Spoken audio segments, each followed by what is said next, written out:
The world of Thalassa was endless ocean under a purple sky. Water stretched to every horizon, broken only by scattered floating cities, and the occasional island too small to matter. The Thalassans had evolved here, in the warm shallows, building their civilization on the surface, never daring to look too deep.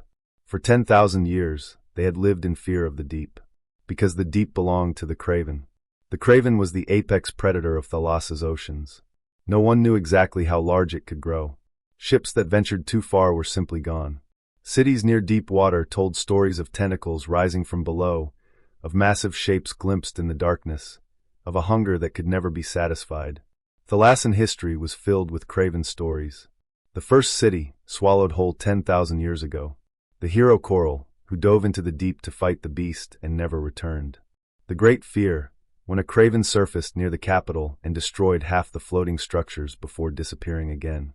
They had learned to live with it, to avoid its territory, to fear it with a fear passed down through generations. Dr. Zale was different. He was a scientist, a being with sleek skin and large eyes adapted for the dim light of the shallows. He had studied the craven his entire life, collecting every story, every sighting, every piece of data. He knew its patterns, its habits, its preferred hunting grounds. He knew when it was most active and when it slept. He knew more about the craven than any Thalassan alive. Or so he thought. For months, his sensors had been picking up strange readings. The craven's territory was shrinking. Its population, he had estimated there were perhaps a dozen of the creatures, was declining. Something was killing them. But what could kill a craven? Zale assembled a research team. 3 others, brave or foolish enough to join him. They would take a submersible into the deep, to the craven's hunting grounds, and find out what was happening. His colleagues thought he was insane. No one went to the deep. No one. The deep was death. But Zale had to know. The submersible descended into darkness. The water grew colder, darker, heavier. Lights cut through the black, revealing strange fish, bioluminescent creatures, underwater mountains rising from the abyss. Deeper than any Thalassan had gone in centuries. And then they found it. Not a living craven. Something stranger. Bodies. Dozens of them. Craven carcasses lying on the ocean floor, huge and ancient, dead and decaying. The apex predator of Thalassa slaughtered. Zale stared through the viewport, his mind unable to process what he was seeing. What could possibly kill the craven? His scanner picked up movement. Ships. Small vessels, descending from above. Not Thalassan design. Something else entirely. The ships landed near a fresh carcass. Figures emerged. Bipedal. Strange. Wearing suits that glowed in the darkness. They approached the dead craven. Examined it. Took samples. Then one of them looked up and saw the submersible. She waved. Zale's blood ran cold. Everything he knew was about to change. The submersible descended deeper into darkness. Zale's hands trembled on the controls. Around him, his 3 colleagues pressed against the viewports, their large eyes straining to see. The water pressure creaked against the hull. Outside, only blackness. Then the lights pierced through.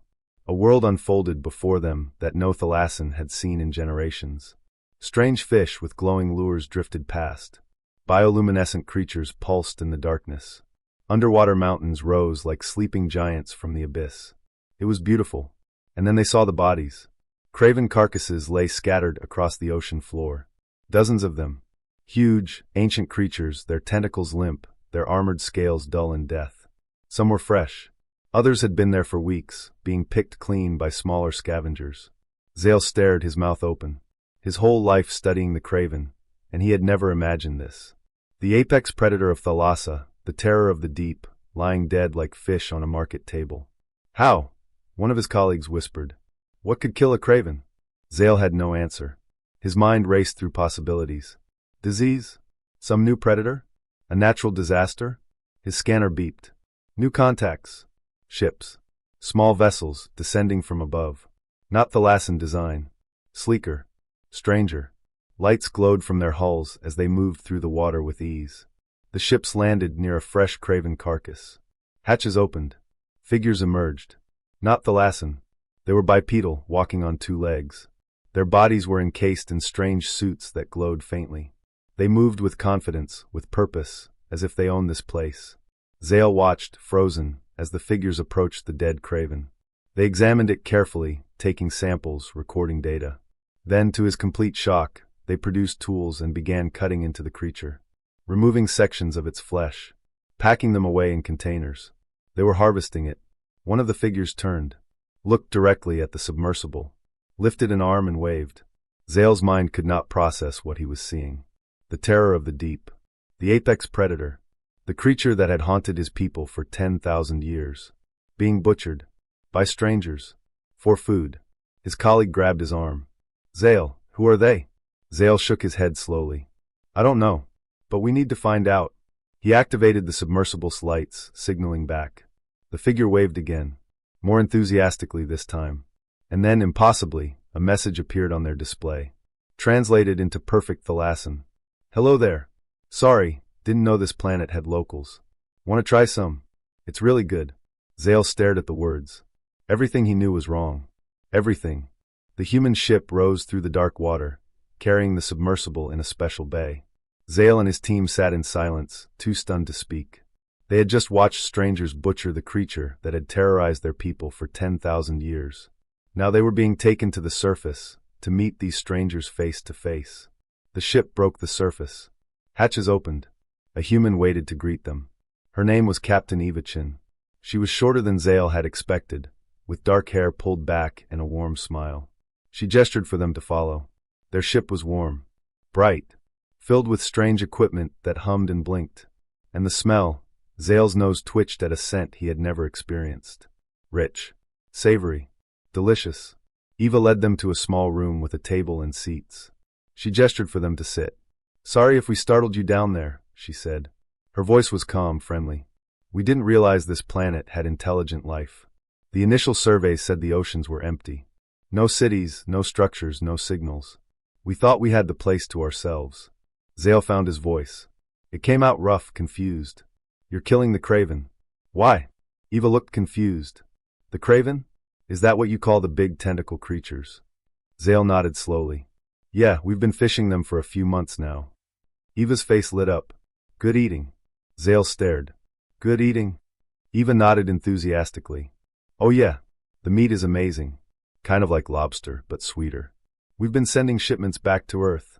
It's become really popular. Restaurants love it. One of Zale's colleagues, an older Thalassan named Coral, spoke up. His voice was incredulous. Those creatures have terrorized our people for 10,000 years. They are the apex predators of our world. They have destroyed ships, killed countless Thalassans, haunted our nightmares for millennia. And you're eating them? Eva shrugged, completely unbothered. They're pretty tasty. You guys should try some. She gestured to a plate on the table. Steaming chunks of white meat, seasoned and cooked, sat arranged in a neat pile. The smell was incredible. Zale looked at the plate, at the meat of the creature that had haunted his species for 10,000 years. The thing his ancestors had feared, worshipped, fled from. He reached out and took a piece, put it in his mouth, chewed. It was delicious, tender, sweet, rich, nothing like anything he had ever tasted. His eyes widened. Eva grinned. Good, right? Zale nodded slowly. Good. His colleagues stared at him, then at the plate, then at each other. Coral reached for a piece, then the others. They ate in silence, the meat of their ancient enemy, the terror of the deep. And it was delicious. Eva watched them with amusement. You know, she said, we have about 50 different recipes. Grilled, fried, steamed, in soup on sticks. We could teach you. Zale looked at her. At the plate. At the empty space where the craven meat had been. Teach us, he said. Eva smiled. Thought you'd never ask. The Thalassan Council chamber was a vast circular room built on the largest floating platform. Light filtered through water-filled walls, casting rippling patterns across the assembled leaders. Representatives from every city, every region, every major settlement had gathered to hear Zale's report. He stood at the center, alone, facing them all. He had just told them everything. The humans, their ships, their fishing, the craven carcasses littering the ocean floor. The craven are dying, he concluded. His voice was steady, but inside he trembled. At current rates, with the humans continuing to harvest them, the species will be extinct within 5 years. The chamber erupted. Council members shouted over each other. Fins waved. Tails slapped the floor. Some rose from their seats, demanding to be heard. One group was overjoyed. They cheered, embraced, celebrated. The end of the ancient terror. Freedom at last. Their children would never know the fear of the deep. Another group was horrified. The Craven were part of Thalassa. Part of their history, their identity, their world. To lose them was unthinkable. They shouted protests, demands to stop the humans, calls for war if necessary. A third group sat in confused silence. They looked at each other, at the celebrating ones, at the horrified ones, uncertain what to feel. Finally, one of them spoke. An elder from a northern city, his skin wrinkled with age. "Wait," he said. "Why are humans eating them? What possible reason could they have?" Zale hesitated. He had hoped this question wouldn't come. Because they taste good. Silence. Complete, absolute silence. Even the celebrating ones stopped to stare at him. "Taste good," another council member repeated slowly. "The Craven? The terror of the deep? Tastes good." Zale nodded. "Yes. The meat is, apparently, delicious. The humans have been sending shipments back to their homeworld. It's become popular there." A young council member from a southern city leaned forward. Her eyes were curious. "Have you tried it?" Zale hesitated again. Then he nodded slowly. "Yes." They offered. I tried it." More silence. Every eye in the chamber fixed on him. "Well," the young one pressed. "How was it?" Zale looked at the floor. Then back at her. It's really good." The silence stretched. No one knew what to say. The ancient enemy of their people. The terror of the deep. The creature that had haunted their nightmares for 10,000 years. Was being eaten to extinction. Because it was delicious. Council members looked at each other. What was the proper response to this? War? Diplomacy? A trade agreement? A recipe exchange? No one had ever trained them for this. The elder who had first spoken shook his head slowly. "I need to sit down," he muttered. "I need to think about this." He wasn't the only one. The council adjourned without a decision. For the first time in their history, they had no idea what to do. Captain Evachin sat across from the Thalassan council, a warm smile on her face.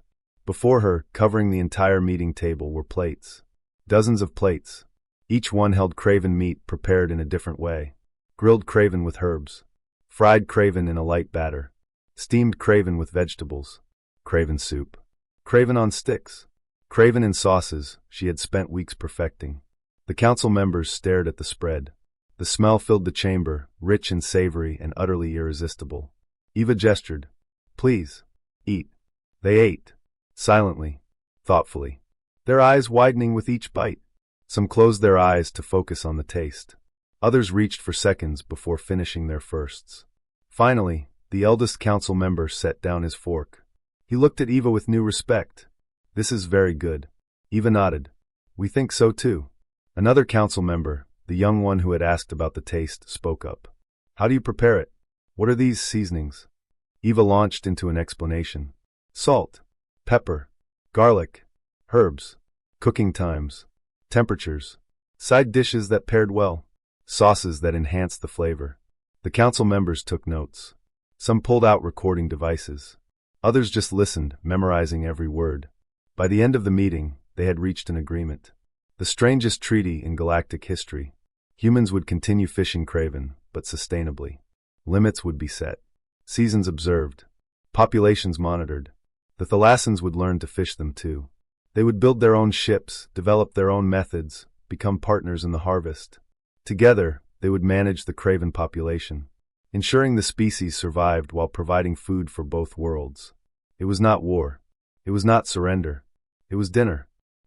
Months later, Zale stood on a floating platform, watching the ocean. Below him, human and Thalassan ships worked together. They moved in patterns, harvesting carefully, sustainably. The ancient terror of the deep was now a managed resource. Footsteps approached. Eva joined him, carrying 2 plates of grilled craven. "Took you long enough," she said, handing him a plate.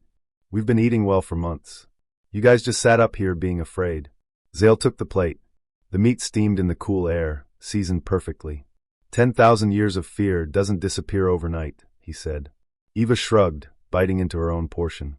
"Yeah, but you could have been eating this the whole time. Think of all the delicious meals you missed." Zale looked at the craven meat, at the creature that had haunted his people's dreams for millennia. The thing his ancestors had feared, worshipped, fled from. He took a bite. Delicious. Always delicious. "We have much to learn from you," he said. Eva smiled, chewing. "We have much to learn from you too. Like how to build floating cities. And those underwater farms you showed me? Amazing. We'll trade you recipes for engineering. Zale almost laughed. It came out as a strange gurgle, but Eva seemed to understand. They ate in comfortable silence, watching the ships work below. For 10,000 years, his people had feared the deep, had told stories of the terror below, had lost ships and loved ones to the craven's hunger. Now they were having dinner with the beings who had conquered it. With forks. Zale looked at Eva, at the human who had changed everything. "Thank you," he said quietly. Eva glanced at him. "For what?" Zale gestured at the ocean, at the ships, at the plate in his hands. "For showing us that fear can become food, that enemies can become this." He held up his plate. Eva smiled. "That's what we do. We take scary things and figure out how to eat them." Zale nodded slowly. It was, he thought, a very human thing to do. The end.